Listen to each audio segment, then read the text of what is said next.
Hola amigo, seas muy bienvenido a tu canal, La Palabra. Hoy vamos a hablar de una versión de la Biblia tan importante como que fue el texto oficial de la Iglesia Católica durante más de 1500 años. Esta es la Vulgata Latina. Se conoce por este nombre la traducción de la Biblia al latín popular que realizó San Jerónimo a finales del siglo IV después de Cristo. Con anterioridad a esta fecha ya circulaban versiones de la Biblia en el latín antiguo, conocido como Vetus Latina, de la que hemos hablado en el video anterior. La Vulgata Latina nace por idea del Papa San Dámaso I, que deseaba tener una versión latina fiable de las Escrituras, y le encargó a Jerónimo, quien trabajaba como ayudante personal suyo, que hiciera una revisión y actualización del texto a la lengua del pueblo, de ahí el nombre de Vulgata. Primero tradujo los 4 evangelios en Roma, pero más tarde viajó a la Tierra Santa y se estableció en el monasterio de Belén. Allí aprendió hebreo y comenzó una traducción del Antiguo Testamento desde esa lengua.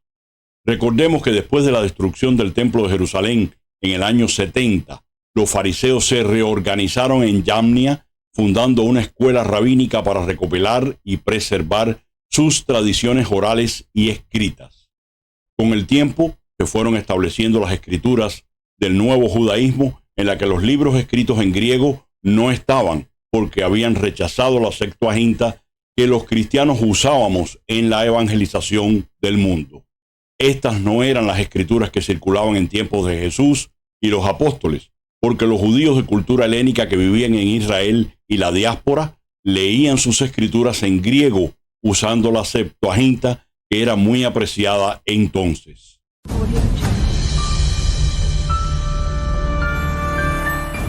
En tiempos de Jesús y los primeros cristianos, no había ningún canon de las escrituras hebreas.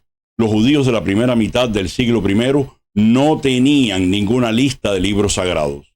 Incluso los judíos de lengua y cultura helenista, que vivían en varias aldeas de Galilea, usaban la Septuaginta sin que tuvieran conciencia de que fuera distinta a la que leían sus hermanos en hebreo.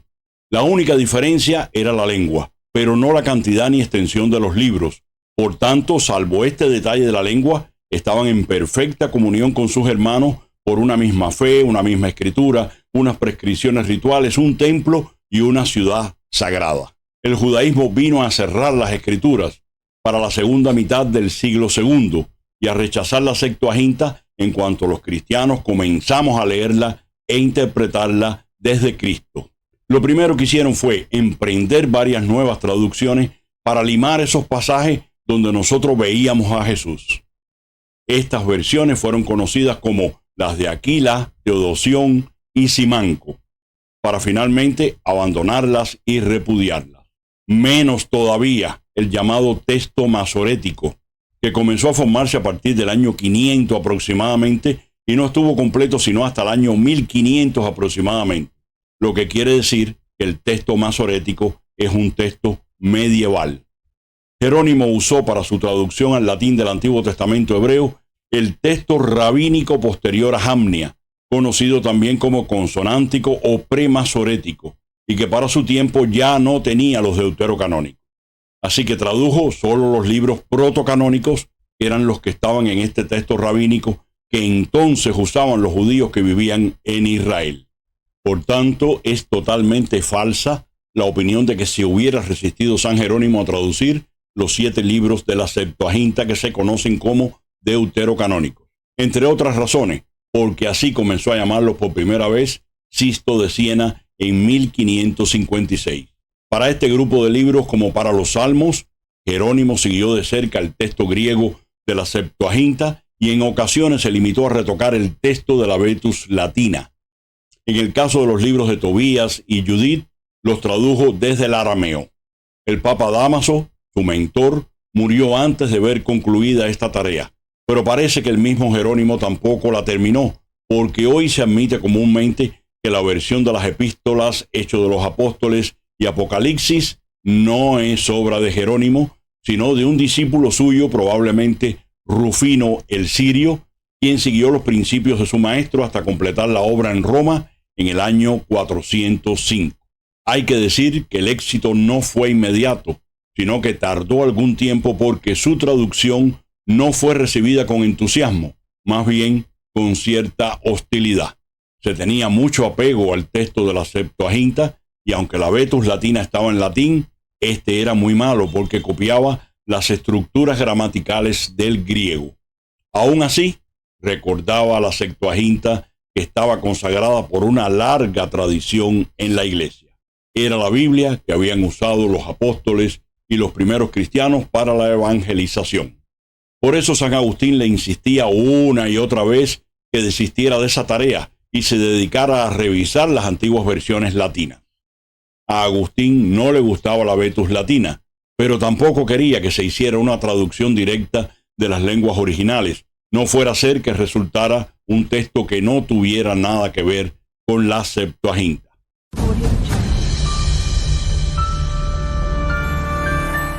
En los 400 años que siguieron al nacimiento de esta revisión, fueron introduciéndose nuevos errores en el texto como consecuencia del proceso de reproducción. Sabemos que las copias de los libros se hacían manualmente en los monasterios medievales. Con el tiempo llegó a haber tantos manuscritos diferentes entre sí que se hacía prácticamente imposible reconocer el texto originario de Jerónimo.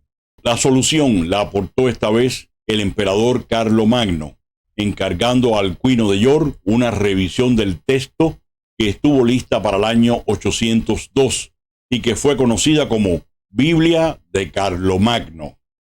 Sin embargo, las copias seguían multiplicándose y con ellas también los errores. Otras revisiones emprendidas en la Edad Media, como las de Teodulfo de Orleans en el año 821 y Esteban Harding en 1134, no contribuyeron en realidad más que a una ulterior corrupción del texto de la Vulgata. La invención de la imprenta de tipos móviles por Johannes Gutenberg redujo significativamente el error humano y aumentó la uniformidad del texto. Pero los editores no hicieron otra cosa que reproducir los manuscritos disponibles, que por cierto eran más de 8.000. Para la época en que tiene lugar el Concilio de Trento, había una gran variedad de textos con la pretensión de ser el texto original de Jerónimo, del cual hacía tiempo no existía una sola copia. Y no me refiero a una copia autógrafa, sino a una copia de copias, pero del texto original de Jerónimo. En el proceso de transmisión se fue contaminando al punto que casi era irreconocible su traducción original. En 1546, el Concilio de Trento la declaró auténtica, es decir, que podía usarse como texto normativo de referencia con preferencia a otras versiones latinas, sin excluir, por supuesto, los textos en las lenguas originales hebreo y griego. Esta autenticidad querría decir que la Vulgata estaba enteramente inmune de todo error en las cosas de fe y de costumbre. En la Iglesia Católica la Vulgata no solo es importante por la amplia difusión que tuvo por siglos, sino también porque está incluida en la definición dogmática de Trento sobre la Biblia, que sanciona con un anatema a quienes no la recibieran con todas sus partes. Esta definición dogmática fue la que cerró definitivamente el canon de los libros sagrados en la Iglesia Católica. La Iglesia, para saber claramente entre todas las ediciones latinas en circulación, se pone de manifiesto cuál es la auténtica edición de los libros sagrados, establece y declara que la antigua edición de la Vulgata, aprobada en la misma Iglesia por todo un largo uso secular, debe tenerse como auténtica en la lectura pública, en las discusiones, en la predicación y en las explicaciones. Nadie por ninguna razón puede tener la audacia o la presunción de rechazarla. Posterior al Concilio de Trento, varios papas se dedicaron a revisar la Vulgata hasta llegar a la edición de 1590 del Papa Sisto, que volvió a revisarse durante el papado de Clemente VIII.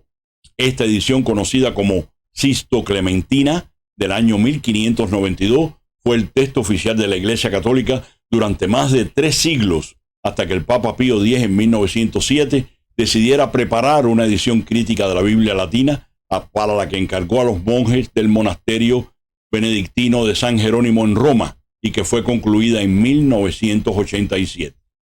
En 1979, el Papa Pablo VI hizo editar la Nova Vulgata conforme a los conocimientos textuales y exegéticos de nuestros días. La Sociedad Bíblica Alemana ha publicado una Vulgata que intenta reconstruir el texto original de Jerónimo mediante la comparación crítica de todos los manuscritos más importantes que se conservan. Incluye todos los prólogos de Jerónimo a los diferentes libros, el Salmo 151, la Epístola a los Laodicenses, además de los libros tercero y cuarto de Esdras y la oración de Manasés. La Vulgata Latina ha sido el libro que más influencia ha ejercido en el mundo cristiano occidental por haber sido considerada la versión oficial de la Iglesia Católica. Su vocabulario influyó en toda la obra teológica de la Edad Media y aún en la de nuestros días. Si te gustó este video y deseas seguir viendo contenido similar, te animo a que te suscribas a tu canal y actives la campanita para que YouTube te avise de la próxima publicación. Y comparte con tus familiares y amigos. Me hace mucha ilusión estar contigo cada semana para hablar de la Biblia. Te deseo abundantes bendiciones y hasta la próxima.